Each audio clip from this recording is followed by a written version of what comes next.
Hello everyone, my name is Lizz Jones. I'm a coach and presenter, and today I'm recording a bite-sized video on how to take control of our lives as part of the Academy's ResDevInYourPJs. So this session is all about how we need to have that choice and control mindset. So in my job, in my role, I help people to improve their performance and to become the best version of themselves that they can possibly be, whether that's in their role at work, as leaders and managers, or whether that's part of their whole life perspective, that yes, will incorporate work and incorporate their careers, but also incorporate more broader life around their family, around their homes, and what it is that they truly want and they truly desire for themselves.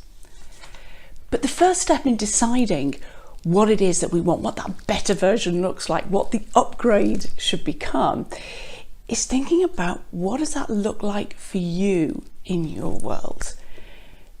Don't tell me what you don't want. There's too much negative energy associated with that. And when you think about that, there's a sense of bitterness and resentment. And research tells us that there is more motivation associated with thinking about what it is that we do want rather than getting away from what it is that we don't want. So for me, I'll go with the science all day long. So it's all about choice.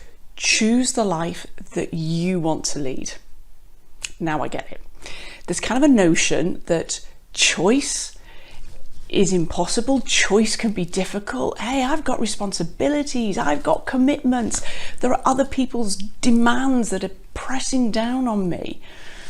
But until we have some sense of clarity about what it is that we really want for ourselves, there's a danger that we're going to remain in that same position, that we're going to stay on that treadmill.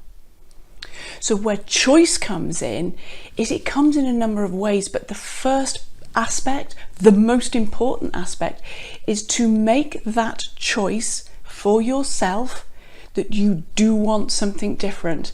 I make that choice. I want something different and I want it to look like this, which is where the second bit of choice comes in.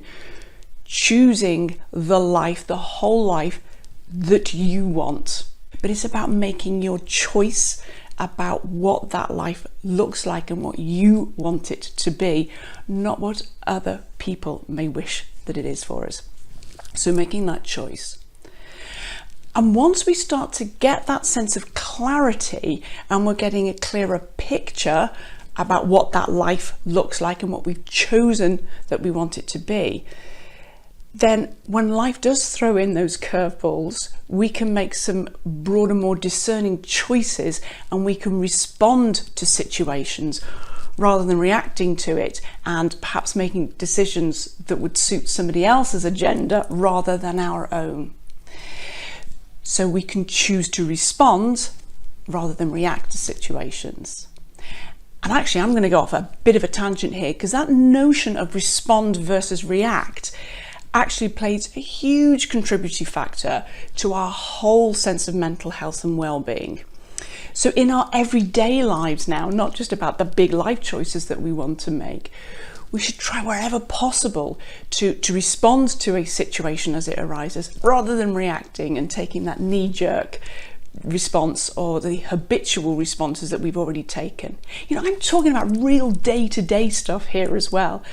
I don't know, when somebody cuts you up in the car on the way to work, we've got a choice. Do we react and hit the horn and flash the lights, or we just go, hey, in the grand scheme of things, what difference does that make? There could be all sorts. The way somebody spoke to us, the tone of an email that we have received, all of these manner of things, we can make that choice. Are we going to instantaneously react and combust, or are we going to take a measured response and choose to respond, which involves a degree of thinking before we take a particular course of action? So respond versus react is definitely going to make a great contribution towards our own mental health.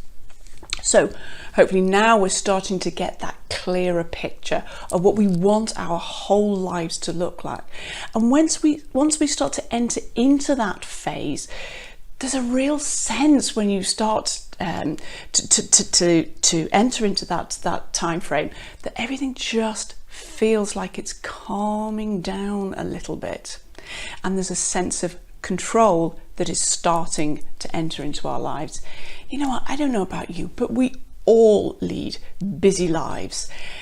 We all have constant demands on our time and pressures bearing down upon us, and if we're not mindful about how we manage that, then there is a danger that things can start to feel a little bit chaotic, or that sense of overwhelm starts to kick in a little bit, and we're feeling like we're being burdened that little bit. And with that, we lose our ability to think clearly, to have that laser sharp focus that's so important to keep us on track. Now, if you were running a project, let's say with work, let's say it was a really big project that had lots of different strands of activity, and there's lots of different people involved and different stakeholders, and there's multiple outcomes that you're trying to manage and to control. Now, if you were going to run that project really effectively, you'd take time out every now and again to check in on the progress, to see how things were going.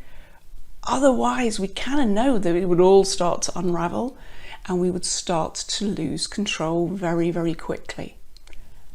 Life is no different. You can see the analogy I'm making here. And when we've decided that broader view of what we want our life to look like, there will be lots of different things that we need to keep track of. It's like those spinning plates. We're setting each plate spinning. But the danger is if we don't check in on those spinning plates every now and again, you know what could potentially happen. So it's about maintaining, having that discipline, giving ourselves the permission to keep track of things, to keep an eye on things, to maintaining that sense of control. So when those curveballs do fly in, stage left, stage right, or when those well-meaning third parties with their own agenda try to distract us and deviate and try to take over from our own projects, we're in greater control and we can be more discerning about the choices that we're making, and we can choose to respond versus react. I often say the analogy is very much like, we often use the sat-nav analogy in coaching. We talk about, if you're going to go on a journey, you need to be clear about your destination and where it is that you're going, and that's the destination that you're going to put in your sat-nav, and then we can navigate your way towards it. That's cool, and I like that as an analogy.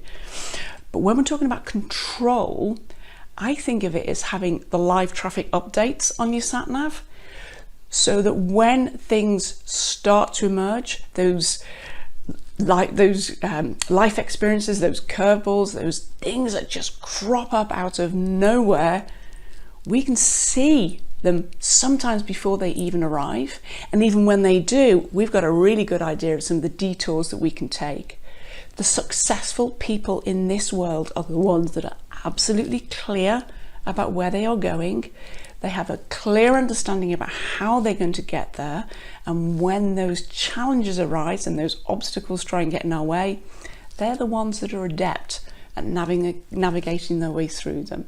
And that's what control is about. Focus on what you can control. And I make an emphasis on that. Focus on what you can control and take hold of that. But if you aren't in control of that, to quote Stephen Covey, if it's not within your circle of influence, if you can do nothing to control a specific situation or a person or a wider incident, step away from it or learn to live with it. Are you going to suffer from it, or are you going to learn to live with it? And I guess in the current times, that's very valid and that's very relevant right now with all the restrictions that we're having to currently live with. Are we going to struggle and suffer with it? Are we just going to, you know what? Sometimes you just got to live with these things. So as I say, it's all about having this mindset about choice and about control. Choose that you want to do this. Choose the life that you want. Choose to respond, not react, because you can start to make these discerning choices, and then maintain that sense of control where you have that influence, and learn to let go where you don't. I'll leave this bite-sized video there for now. Please also visit the Academy's researcher hub at www.live.ac.uk/researcher. There you're going to find more information on researcher development opportunities at the University of Liverpool. I'll sign off for now. It's been lovely. Thank you for joining me. Hopefully I will see you again soon. Take care and stay safe. Bye for now.